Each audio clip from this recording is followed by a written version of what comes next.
JPMorgan has just backed XRP publicly, and here's what this really means for crypto. What if I told you that one of the biggest banks in the world just reportedly named XRP as the most compelling crypto for banking? Not a crypto influencer, not a YouTube analyst, but JPMorgan. Now, before we all start screaming mass adoption, we need to slow this down just a little bit, because this story is powerful, but only if you understand what it actually means. So let's break this down properly. A report circulating in crypto media claims that JPMorgan prepared a private evaluation for a cyberbank, which they identified XRP as the most compelling digital asset for banking use cases. Specifically for cross-border payments, settlement speed, liquidity efficiency, cost reduction. And that's serious. Now, none of these things are new to us XRP people, but to hear the big boys completely in agreement, for me, that's something. Because JPMorgan is not a small regional bank. It's one of the most important financial institutions on the planet. If they're evaluating XRP seriously, that matters. But here's the key question. Does this mean JPMorgan is adopting XRP? No, it doesn't. Now, if you go onto X, that's what they're telling you. JPMorgan adopts XRP, but that's not what this is about. But this distinction is critical for me. When you've got evaluation versus adoption, there are three stages here. You've got research, internal evaluation, then real-world implementation. What we're seeing right now appears to be stage 1 or stage 2. And banks constantly are evaluating technologies. They evaluate blockchain networks, stablecoins, CBDCs, settlement rails, tokenized platforms. That doesn't mean they're using them yet. It means they're assessing their efficiency. And here's something important most people do not understand. Banks will absolutely acknowledge something is technically superior and still never even adopt it. Why? It's about control. JPMorgan already has its own blockchain infrastructure, JMP coin, Onyx platform, and internal settlement systems. Banks prefer infrastructure that they control. They don't like relying on public networks they don't manage. Even if XRP is efficient, even if it's fast, even if it's cheaper, control matters more than speed in traditional finance. That's why you should not frame this story as JPMorgan is using XRP like some people are on X and on TikTok today, because they're simply not, at least not publicly. So why does this still matter? Because acknowledgement matters. If one of the biggest banks in the world is privately evaluating XRP and recognizing it as design's advantages, that validates the core thesis. XRP was built for liquidity movement, not memes, not speculation, not NFTs, liquidity. And in global finance, liquidity is everything. So why are the cross-border payments even such a big deal? So let's simplify this. Right now, international payments are slow. They move through correspondent banking networks. Money can take days to settle. Capital gets locked up. Banks have to hold liquidity in multiple currencies around the world, and that is expensive. If a digital asset can act as a bridge between different currencies, that instantly reduces settlement time, counterparty risk, capital requirements, and operational costs. That's what XRP is exactly designed to do. So if JPMorgan's internal research recognizes that advantage, it tells us something important. This infrastructure conversation is not over. It's accelerating. So will it pump the XRP price? Now we need to be real here, guys.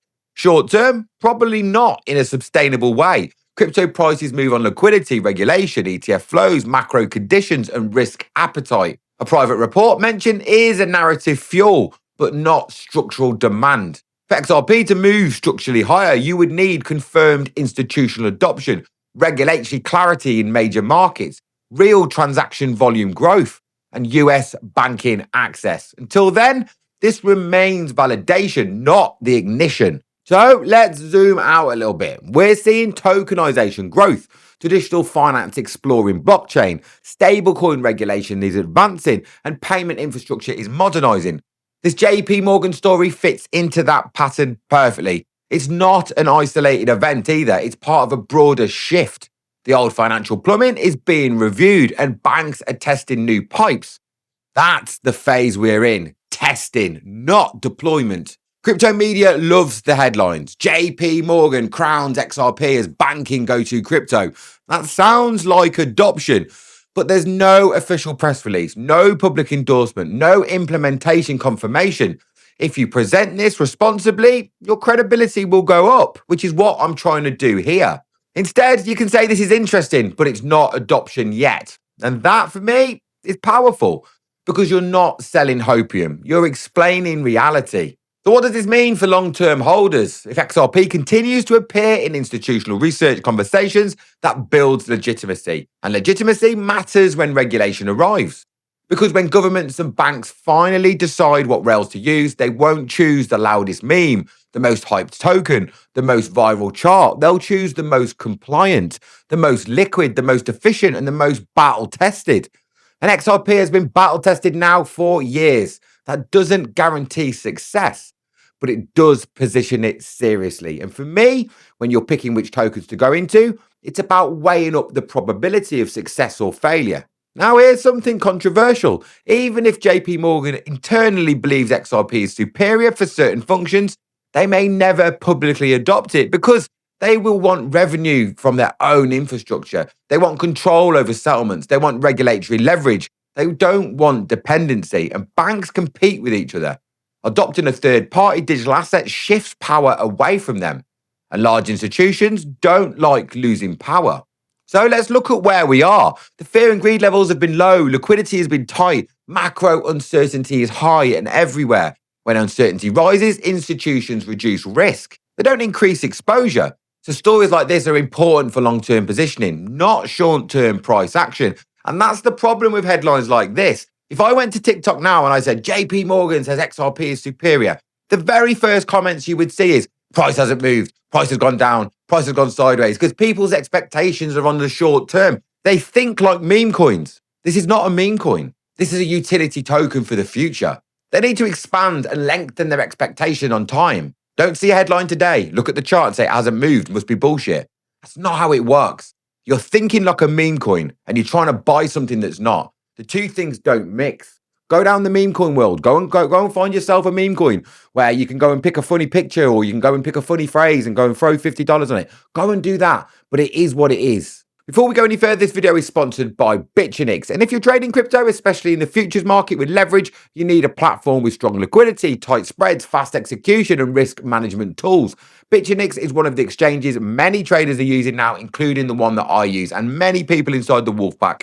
They're offering exclusive enhanced signups and trading bonuses for my audience. There's a link in the description. And if you're going to be trading anyway, you may as well take advantage of the bonus structure that's available. Just remember, leverage increases your risk. Always manage your exposure properly. Now, let's continue with the video. So what should smart investors do with this information? Don't chase the headlines. Don't FOMO in. Don't assume adoption. Instead, track the patterns. And ask yourself this, are more institutions evaluating XRP? Yes. Are regulatory frameworks aligning? Yes. Is transaction volume increasing? Maybe. And are banks publicly integrating blockchain rails? Yes, we're seeing the stories all the time. So that's how you manage progress, not by this one article with a headline, but by all the signals adding up together. We've got to look at the infrastructure phase versus the speculation phase, because in 2017, crypto was a speculation. In 2021, it was retail mania. And in 2026, in my opinion, it's all about infrastructure. That's slower, less dramatic, more boring, but more meaningful. Banks don't move at meme speed. They move at regulatory speed, and regulatory speed is slow. You've just got to get over it. My honest conclusion is this. This story is not a fake headline. It's not full adoption, and it's not meaningless. It sits somewhere in the middle.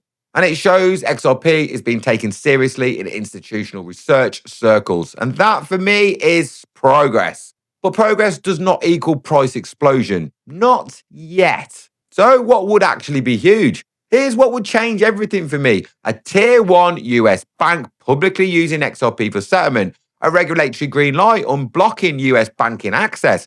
A confirmed integration into global liquidity corridors. Or major transaction volume data showing real usage.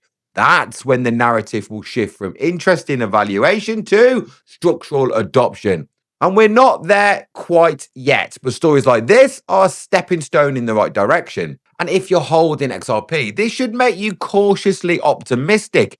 And if you're not holding XRP, this should make you pay attention. But nobody should treat this like guaranteed adoption. So stay grounded, stay informed, and stay patient, because infrastructure cycles are slow. until they aren't. And before you go, this week's episode of the UK Crypto Podcast is out right now on YouTube and Spotify. I will link it at the end screen so you can watch it straight after this video, or you can check in the description for the direct links. If you want deeper discussions beyond the headlines, that's where we break things down properly, alongside my co-host Paula Talks Crypto. Thanks for watching. I appreciate every single one of you. Please hit that like button, hit that subscribe button, and look below this video. If there's a hype button, press it. It's 100% free to press, and it will give the channel an algorithmic boost. So thanks for watching again. I'll see you on the next one. And remember this, the strength of the wolf is in the pack.